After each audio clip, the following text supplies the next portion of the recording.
오늘은 극률한 마음으로라는 제목으로 하나님의 말씀을 전하겠습니다. 아담의 후손인 모든 인간들은 하나님 앞에서 도망자입니다.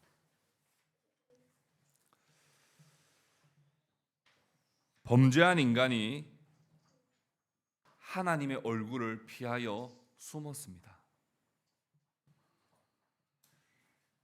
숨는다는 건 그의 낯을 피한다는 것이고, 낯을 피한다는 건 그로부터 이탈되는 것이고, 이탈되는 건 도망치는 것입니다. 하나님이 아담과 하와를 부르실 때 그들은 죄를 자백하지 않고 이리저리 해명하려 들었습니다. 그리고 자신은 정당하다며 자신의 의를 드러냈어요. 하나님으로부터 이탈된, 하나님으로부터 도망친 인간은 철저히 자기중심적입니다. 원래 범죄하기 전 인간은 철저히 하나님 중심이었어요. 그러나 하나님으로부터 도망친 인간들은 철저히 자기중심적으로 살아가요.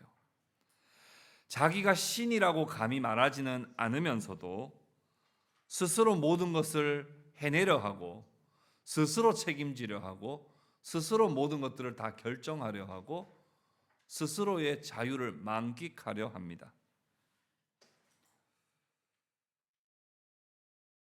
끊임없이 하나님이 계시는 그것으로 나아가는 본성이 아니라 하나님으로부터 도망치려는 본성, 하나님으로부터 숨으려 하는 그 본성을 가지고 있습니다. 그리고 자신의 수치를 가리기 위하여 온갖 성취와 또 온갖 자기의 재물을 통하여 자기의 수치를 가리고, 나 이 정도면 꽤 괜찮은 사람이야, 나 이 정도면 무시당할 만한 사람 아니야 라며 자기를 화장하고 포장하고 그렇게 살아갑니다. 지난주에도 함께 살펴봤습니다만, 우리 1절 말씀에 사람에게 보이려고 그들 앞에서 의를 행하지 않도록 주의하라 말씀했습니다. 하나님으로부터 도망하여 스스로의 삶을 책임져야 하는 인간은 하나님의 은혜와 복을 받는 대신 사람 앞에 서서 자신을 뽐내며 사람 앞에서 자기는 스스로 괜찮은 사람이라고 하는 인정을 받고 싶어 하는 욕망에 모두가 다 사로잡혀 있습니다. 그건 하나님을 떠난, 하나님으로부터 도망친 도망자의 어쩔 수 없는 숙명과 같은 것입니다. 종교개혁자 마틴 루터의 고민은 도대체 인간이 하나님 앞에 어떻게 설 수 있느냐는 거예요. 최소한 루터는 자기가 하나님 앞에 의롭지 못하다는 걸 깨달았던 것 같아요. 그래서 하나님 앞에 죄인의 모습으로 어떻게 거룩하신 하나님, 공의로우신 하나님 앞에 내가 설 수 있느냐? 절대 설 수 없다는 거예요. 그래서 그가 행했던 것이 선행을 많이 베풀어 보자, 신학 공부를 많이 해보자, 또 순례를 한번 다녀보자, 또 다양한 도덕적인 어떤 나의 그 의로움을 한번 행해보자 라고 하는 형태로 수많이 자기 자신을 가꾸고 그래서 의로우신 하나님 앞에 서려고 했으나 자기는 언제나 여전히 죄인임을 깨닫고 하나님 앞에 나는 도무지 설 수 없다는 생각에 사로잡혔을 때 하나님께서 로마서 말씀을 통하여 의인은 믿음으로 살리라 라는 이 말씀을 깨우쳐 주신 것이죠. 그래서 나의 의로는 하나님 앞에 절대로 설 수 없지만 그리스도께서 온전히 이루신 의, 그리스도께서 온전히 완성하신 그 의를 믿음으로 그리스도와 함께 하나님 앞에 선다면 하나님 앞에서 코람데오가 가능하다는 것을 루터는 깨닫게 된 거예요. 그래서 종교 개혁이 일어난 겁니다. 자기의 의로는 절대로 하나님 앞에 설 수 없다는 걸 루터는 깨닫는 대신 동시에 그리스도와 함께 내가 하나님 앞에 선다면 하나님은 나를 의롭다 해주시고 나를 맞아주시며 나를 통하여 만족하신다는 걸 루터는 깨닫게 된 거예요. 그 중요한 진리 위에 세워진 오늘날 우리 교회는 과연 하나님 앞에서 살아갑니까?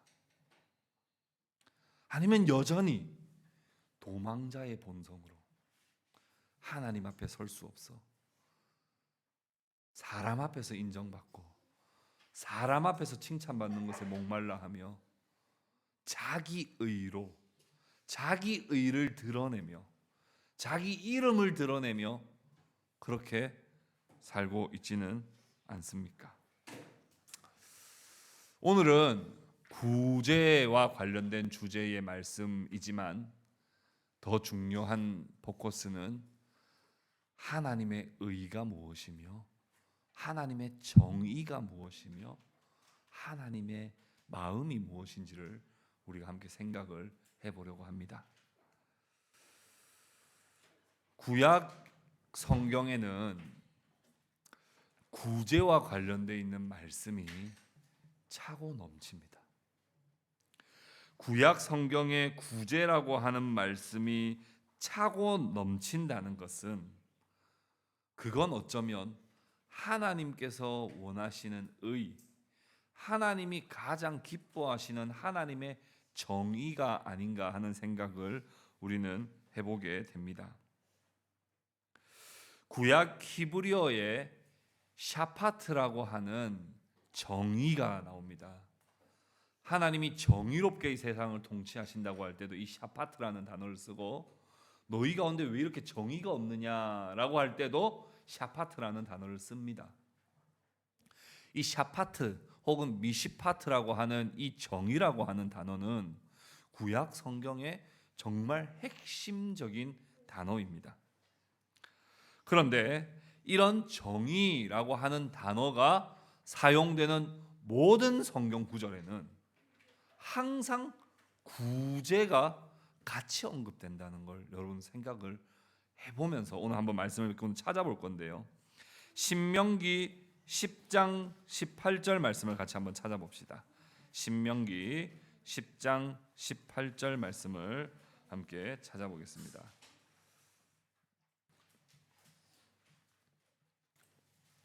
신명기 10장 18절에 보면 이렇게 말씀합니다. 고아와 과부를 위하여 정의를 행하시며 나그네를 사랑하며 그에게 떡과 옷을 주시나니. 하나님의 정의를 이야기할 때 항상 단골로 등장하는 그 내용이 뭐냐면 고아와 과부를 돕고 섬기는 거예요. 그들을 사랑하여 떡과 옷을 주는 거예요. 이게 정의라고 하는 이 샤파트라는 말과 항상 같이 등장을 합니다. 이사야 1장 17절 말씀을 한번 봅시다. 이사야 1장 17절 말씀에도 동일하게 선행을 배우며 정의를 구하며 학대받는 자를 도와주며 고아를 위하여 신원하며 과부를 위하여 변호하라 하셨느니라. 여기도 정의를 이야기할 때 반드시 선행과 특별히 학대받는 자와 고아를 신원하며 과부를 변호하는 일을 같이 언급하세요. 같이 언급하세요. 정의가 무엇인가? 라는 유명한 책이 있습니다만 하나님의 정의를 이야기할 때 항상 이 말씀들이 같이 등장을 한다는 거예요. 시편 82편을 찾아봅시다. 시편 82편 3절 4절입니다. 시편 82편 3절 4절. 시편 82편 3절 4절. 여러분들 귀로 들으시고 눈으로 확인해 보십시오. 3절 4절입니다. 우리 같이 읽어봅시다. 시작. 가난한 자와 고아를 위하여 판단하며 곤란한 자와 빈궁한 자에게 공의를 베풀지며 가난한 자와 궁핍한 자를 구원하여 악인들의 손에서 건질지니라 하시는도다. 여기에서 가난한 자와 고아를 위하여 판단하며 할 때 샤파트가 또 사용됩니다. 또 밑에 공의라고 하는 표현도 같이 사용되죠.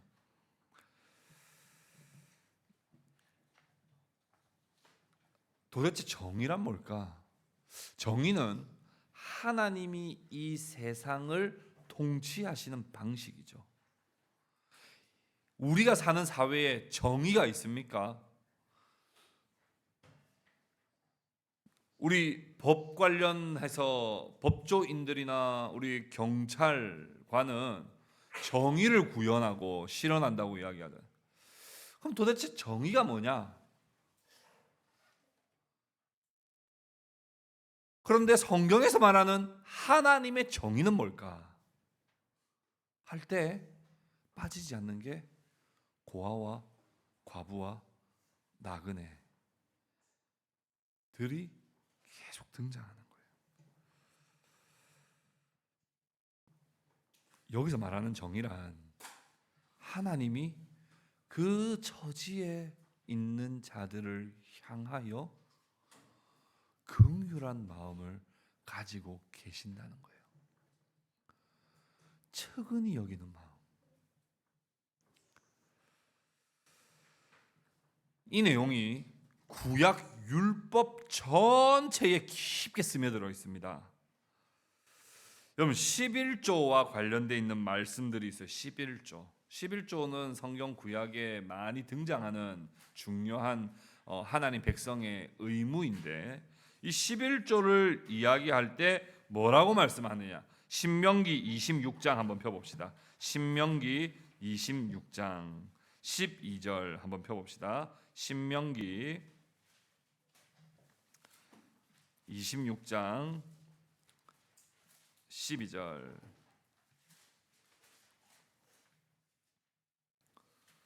우리 같이 한번 읽어볼까요? 26장 12절 말씀 우리 같이 함께 읽겠습니다. 시작. 셋째 해 곧 11조를 드리는 해에 내 모든 소산의 11조 내기를 마친 후에 그것을 레위인과 객과 고아와 과부에게 주어 내 성읍 안에서 먹고 배부르게 하라. 11조를 하는 가장 중요한 이유 중에 하나도 고아와 과부와 객들을 먹고 배부르게 하는 데 있다는 걸 말씀해요.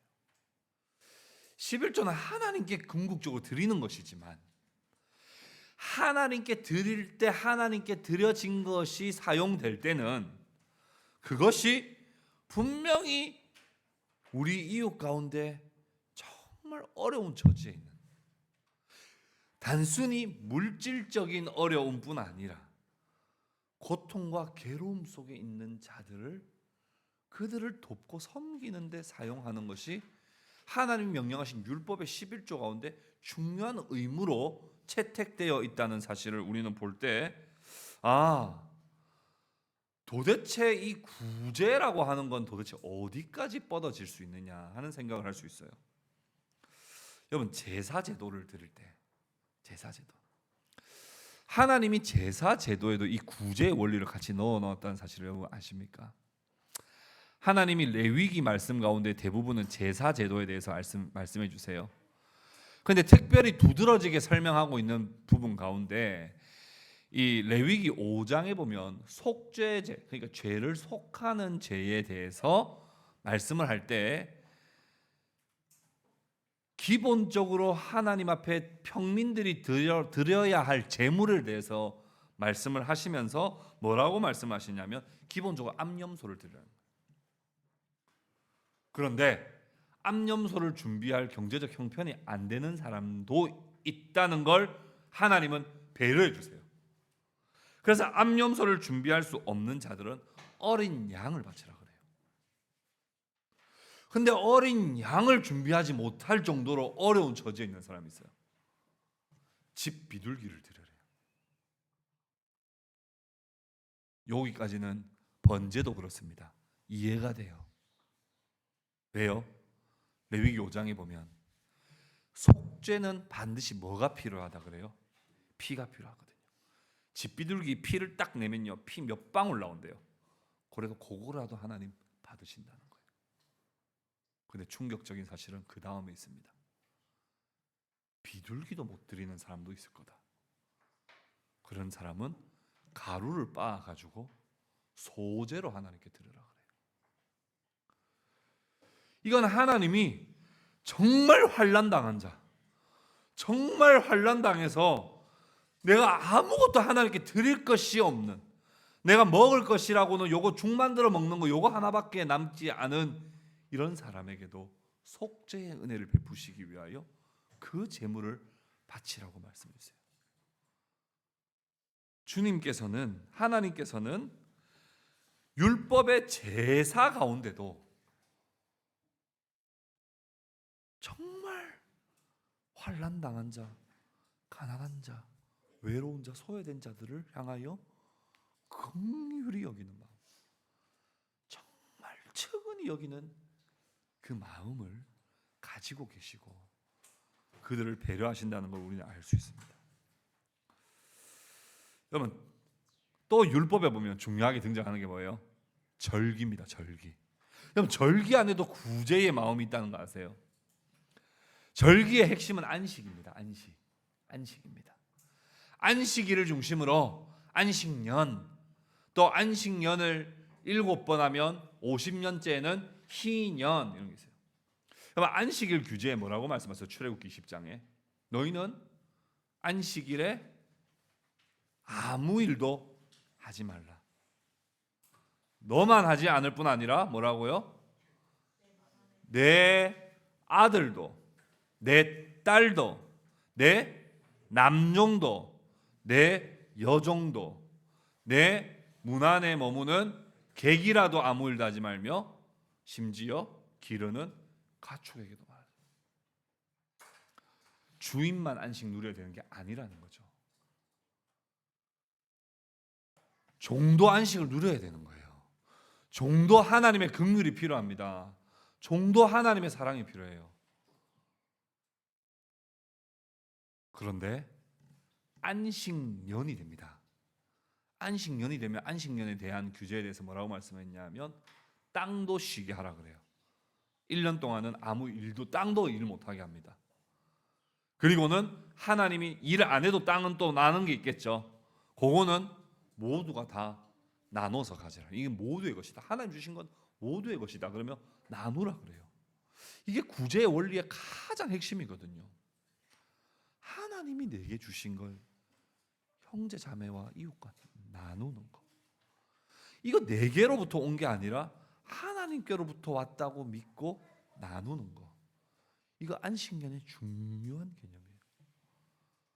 그런데 거기서 더 지나 7번의 안식년을 보내고 희년이 됐을 때는 그동안에 모든 남종과 여종과 집 저당 잡혀서 빼앗겼던 것들 전부 다 각자 돌려주라고 합니다.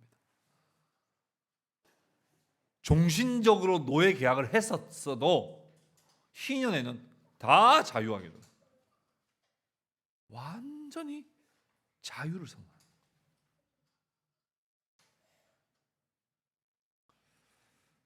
여기에는 또 다른 의미가 있죠. 가난을 대물림하지 않게 하기 위한 하나님의 또 은혜도 거기에 같이 포함되어 있습니다.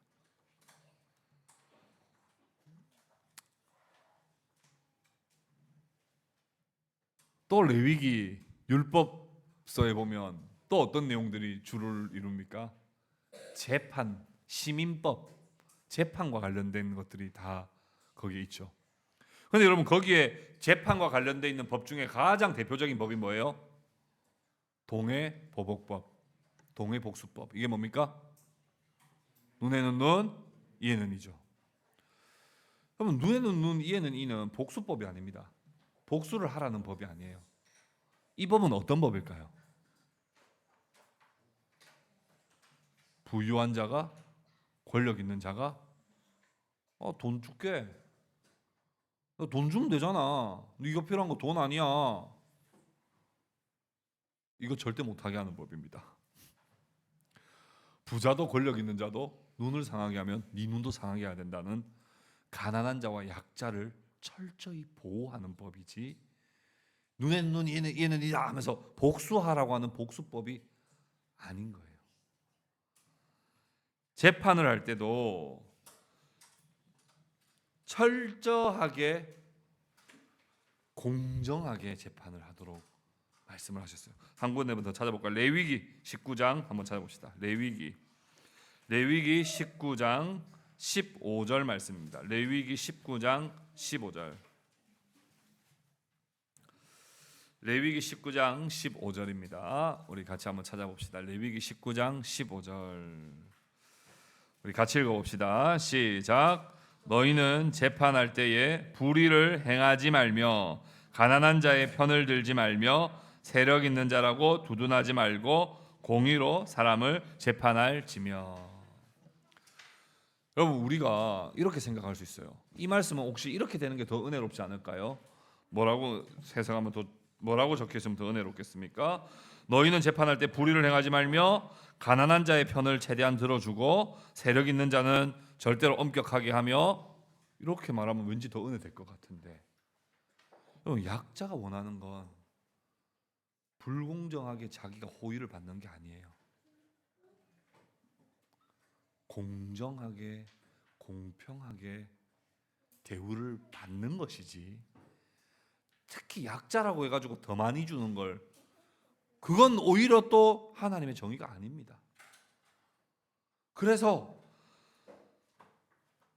가난한 자의 편을 들지 말며, 그건 더 비참하게 만드는 거예요. 세력 있는 자라고 두둔하지 말고 공의로 사람을 재판하라. 그러니까 여기 보면 율법서에 나와 있는 모든 절기, 제사, 법, 재판, 하나님의 정의, 이런 모든 것들이, 그럼 룻기에 나오는 고엘 제도 있죠. 고엘 제도. 이 보아스가 고엘 제도, 이 헤세드의 사랑을 베풀잖아요.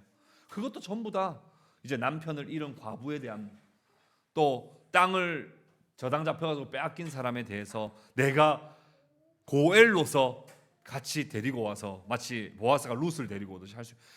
구약 성경에 어떤 면에서는 한 구절도 빠짐없이 하나님의 이 긍휼이 들어가 있어요. 그러니 우리가 하나님 앞에서 산다는 건 뭐겠습니까? 코람데오로 산다는 건 단지 정직하자는 말이 아니에요. 제가 대학 다닐 때 저희 학교의 그 슬로건 표어가 코람데오였습니다. 그래가지고 학교에서 시험 칠 때마다 맨날 칠판 앞에다가 코람데오 적어놓고 뭐 하지 말자는 거예요? 컨님 그게 그렇게 그냥 조그만한 의미로 썼다고요. 코람데오는 정직하게 사는 것도 중요합니다. 하나님 앞에서. 그러나 무엇보다 우리가 그리스도의 의로 그리스도와 함께 하나님 앞에 선 자로서 하나님께서 나 너 만족한다, 너 그 정도면 의인이다 라고 해주시는 은혜를 받은 자가 마땅히 하나님 앞에 선 자로, 하나님 앞에 살아가는 자로 행해야 할 것이 뭐냐 하면, 그건 긍휼의 마음을 가지고 구제하는 삶을 사는 거예요.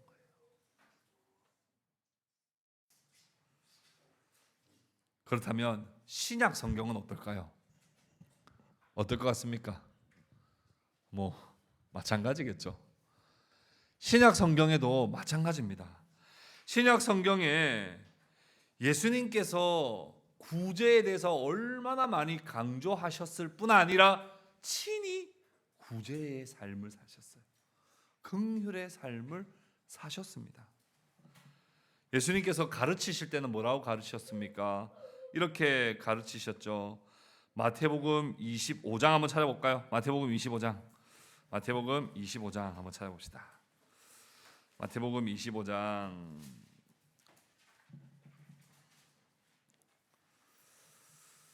35절부터 한번 봅시다. 35절. 마태복음 25장 35절부터 한번 봅시다. 제가 한번 읽어볼게요. 들어보십시오. 내가 줄일 때에 너희가 먹을 것을 주었고 목마를 때에 마시게 하였고 나그네 되었을 때 영접하였고 헐벗었을 때에 옷을 입혔고 병들었을 때에 돌보았고 옥에 갇혔을 때에 와서 보았느니라. 이에 의인들이 대답하여 이르되 주여 우리가 어느 때에 주께서 줄이신 것을 보고 음식을 대접하였으며 목마르신 것을 보고 마시게 하였나이까? 어느 때에 나그네 되신 것을 보고 영접하였으며 헐벗으신 것을 보고 옷 입혔나이까? 어느 때에 병드신 것이나 옥에 갇히신 것을 보고 가서 배움나이까? 하리니 임금이 대답하여 이르시되 내가 진실로 너희에게 이르노니 너희가 여기 내 형제 중에 지극히 작은 자 하나에게 한 것이 곧 내게 한 것이니라.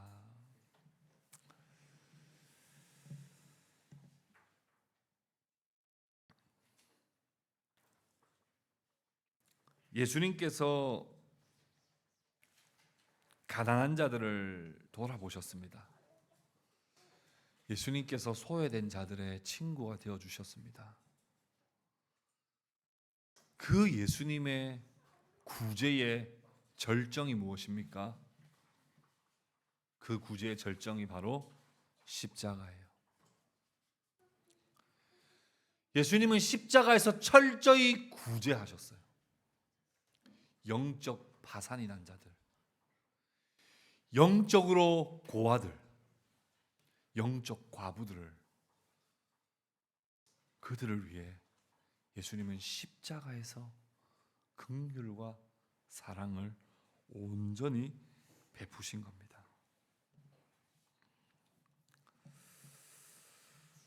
초기 교회, 그리스도의 복음을 받은 초기 교회의 모습은 무엇이었을까요? 초기 교회의 모습을, 많은 교회가 가장 대표적인 모습을 성령을 통하여 방언받은 것이라고 생각합니다. 그건 잘못된 생각이에요. 초기 교회의 가장 중요한 핵심적 사역, 가장 중요하게 두드러진 사역은 다름 아닌 구제입니다. 사도행전 2장 44절 45절에 보면 믿는 사람들이 다 함께 있어 모든 물건을 서로 통용하고 내 재산과 내 소유를 팔아 각 사람의 필요를 따라 나눠주며,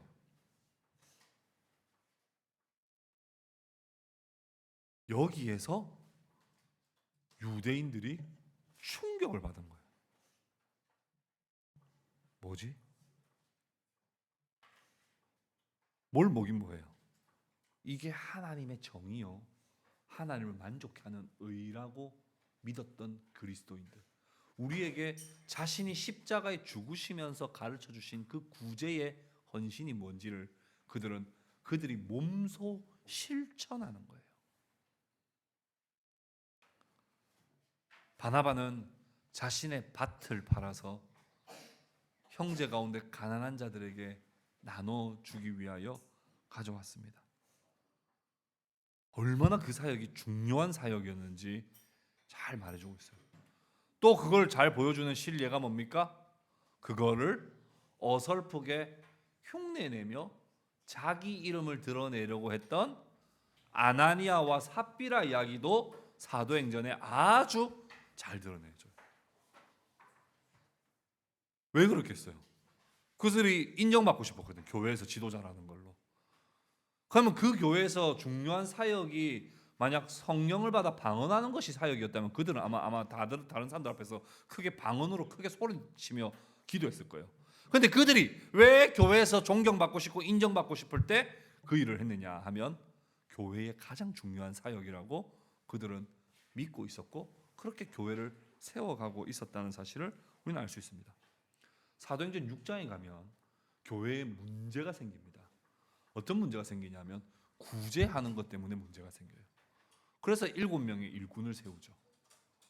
거기선 정확하게 집사라고 표현하고 있지는 않습니다만 그럼에도 불구하고 성격상 구제 일을 하기 때문에 7 집사라고 우리가 흔히 말하긴 합니다. 교회 그 구제 사역이 가장 활발하게 이루어지는 그 초기 교회에 일꾼이 필요했던 것이죠. 그래서 제도화시키기 위하여 사도행전 6장에는 7명의 일꾼을 세워서 그 구제하는 일을 적극적으로 행합니다. 빌립보 교회나 고린도 교회나 서신서들에도 보면 계속해서 등장하는 것이 뭐냐 하면 연보와 관련되어 있는 말씀이에요. 연보는 하나님께 헌금 많이 하라는 말씀이 아니라 구약의 11조에 나와 있는 내용처럼 하나님께 드려진 것이 그것이 또한 소외된 자들과 가난한 자들을 돕는 데 사용되는 것으로 사용됩니다. 그래서 고린도후서 9장 7절에 보면 각각 그 마음에 정한 대로 할 것이요 자발성을 말합니다. 그러나 어떻게 해요? 인색함으로 하지 말고 억지로 하지 말지니 하나님은 즐겨내는 자를 사랑하시느니라. 이게 예루살렘 교회가 어려움에 빠졌을 때 고린도 교회에게 했던 거예요. 빌립보 교회는 분에 지나도록 했다는 거예요. 분에 지나도록 도왔다는 건 뭐예요? 자기 먹을 것도 없게 도왔다는 뜻입니다. 빌립보 교회에는 애가 타는 마음이 있었어요. 뭐요? 우리에게 처음으로 선교사를 파송해주고 우리를 위해서 귀하게 헌신했던 예루살렘 교회가 극도로 가난에 처했다고 하는 그 마음에 빌립보 교회는 자기 먹던 것도 내려놓고 그거 포장해서 그대로 보냈다는 거예요. 이게 신구약 성경 전체를 관통합니다. 이게 하나님의 대표적인 속성이에요.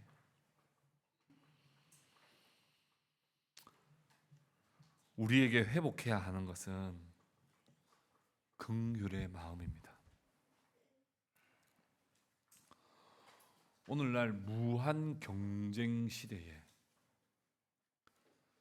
긍휼이라는 단어는 이미 마치 고생대에 있던 화석 같은 말처럼 바뀌어버렸어요.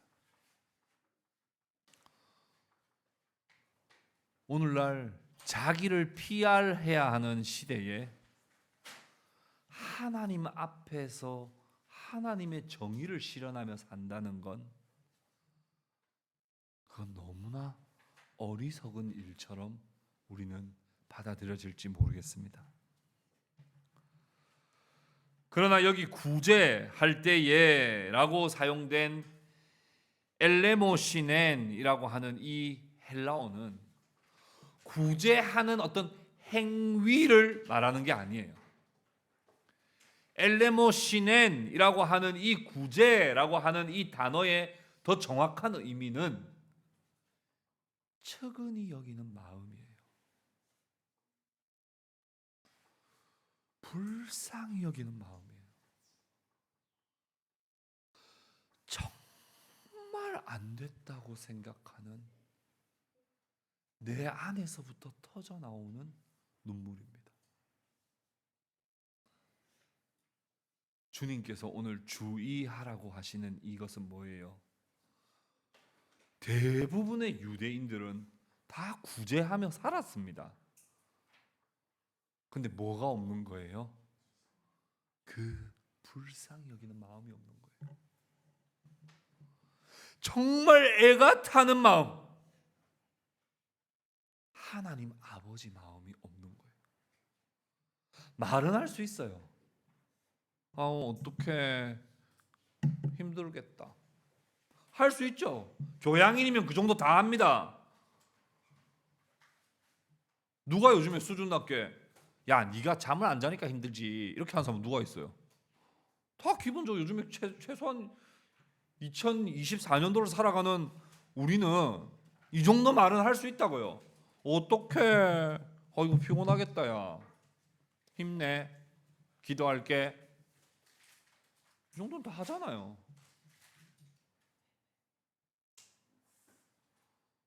일 년에 2번 구제연금하면 뭐 그 정도 다 하잖아요.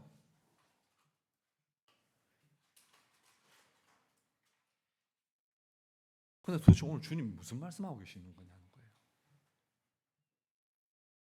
그게 아니라 얼마나 그가 힘들지, 얼마나 피곤할지, 얼마나 괴로울지, 얼마나 답답할지, 얼마나 숨이 막힐지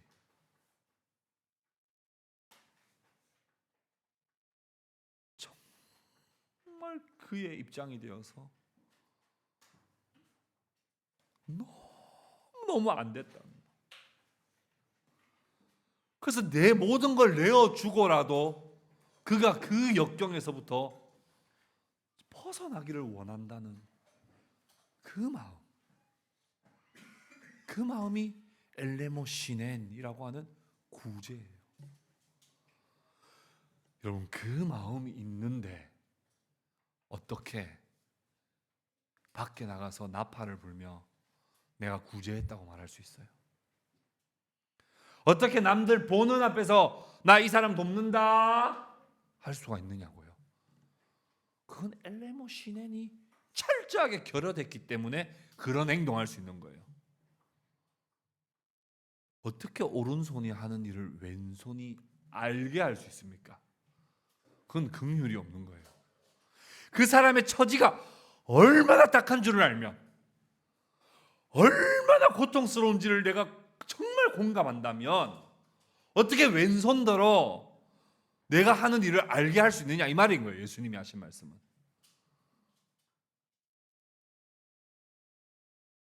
그럴 수 없죠. 어떤 주석가는 이런 표현을 썼더라고요.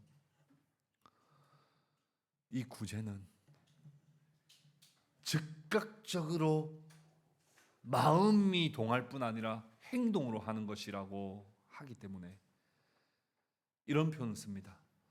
너무 어려운 처지에 있는 사람을 보았을 때, 너무 괴로워하는 사람을 보았을 때 오른손이 즉시 마음이 동하여 즉시 행동했기 때문에 왼손이 볼겨를도 없었다 이렇게 표현하기도 합니다.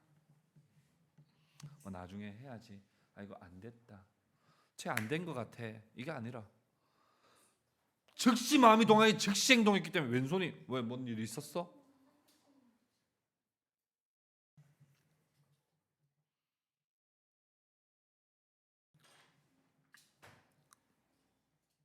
여러분들에게 한 영혼을 향한 교양인이 아니라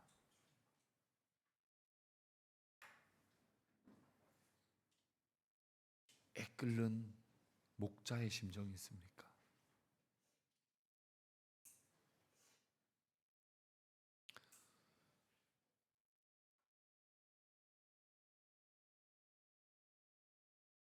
요한복음 10장에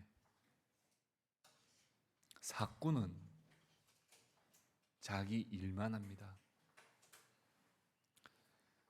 양을 향하여 애타지 않습니다. 자기 할 바만 합니다. 위험에 처하면 자기 목숨을 먼저 챙깁니다. 그런데 선한 목자는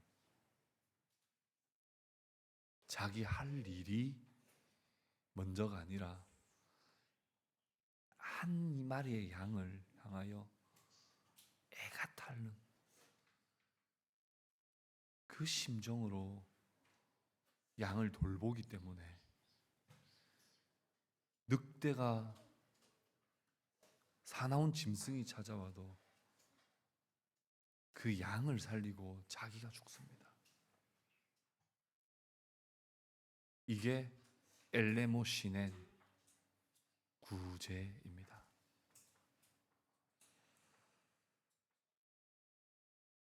고린도전서 13장에서는 말씀합니다. 네가 천사의 말을 할지라도 네 안에 사랑이 없으면 울리는 꽹과리와 같다고 말씀해요.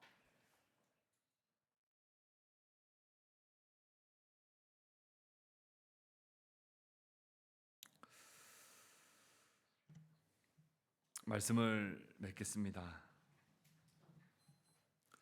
우리는 죄인이지만 하나님 앞에서 의인으로 설 수 있습니다. 죄인이지만 하나님 앞에 의인으로 설 수 있는 것은 온전히 완전히 의를 이루신 그리스도와 연합했기 때문이에요. 그리스도 없이 하나님 앞에 우리는 설 수 없습니다. 우린 늘 사람들 눈앞에 설 뿐입니다. 그러나 우리가 정말 그리스도와 연합하여 그리스도의 의가 내 것이 되어 하나님 앞에 선 코람데오의 삶을 우리가 산다면 우리는 마땅히 사람에게 보이려고 의를 행하거나 내가 해야 할 마땅한 일만 행하는 자가 아니라 그리스도께서 하늘 보좌 영광을 버리시고 이 낮고 낮은 땅에 오셔 십자가에 자기 백성을 위하여 십자가에서 못을 박혀 주셨던 것처럼 우리도 마땅히 우리 형제를 향하여 이웃을 향하여 그런 마음으로 그런 삶을 살게 될 것입니다. 우리의 의와 우리의 본성으로는 절대 불가능합니다. 그러나 그리스도와 온전히 연합한 자는 그리스도의 의로 인하여 나에게도 그 의를 행함이 이루어지게 되는 것입니다. 우리는 어쩌면 지금 이 순간에도 또 예배를 마치고 돌아가는 길에도 하나님의 낯을 피하여 자기의 의를 드러내고자 하는 도망자의 본성이 여전히 있습니다. 그러나 하나님께로부터 도망치는 자가 아니요 하나님께로 도망치는 자가 되시기를 바랍니다. 하나님께로 도망쳐서 하나님의 의를, 하나님의 정의를 나도 실현하며 살기를 원합니다. 하나님이 그것이 정의라고 한다면 저도 그것이 가장 중요한 가치로 생각하고 그 하나님의 마음을 가지고 구제적 삶을 살기를 원합니다. 그렇게 다짐하며 그렇게 하나님 앞에서 신실하게 살아가시는 저와 여러분 될 수 있기를 주님의 이름으로 축복합니다.